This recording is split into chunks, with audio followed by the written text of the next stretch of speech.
Welcome to Kicker News. I'm Thomas Jordan.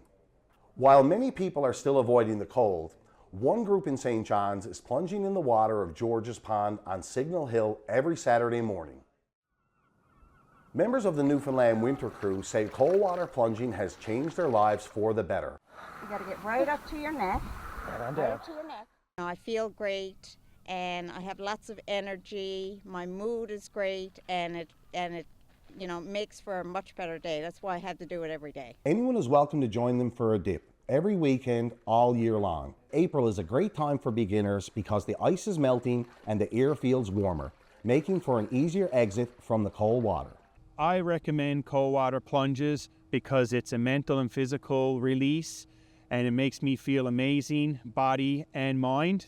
And it also teaches you can do great things. And I definitely recommend this to people with good heart and good health because I think that this is life-changing for anybody.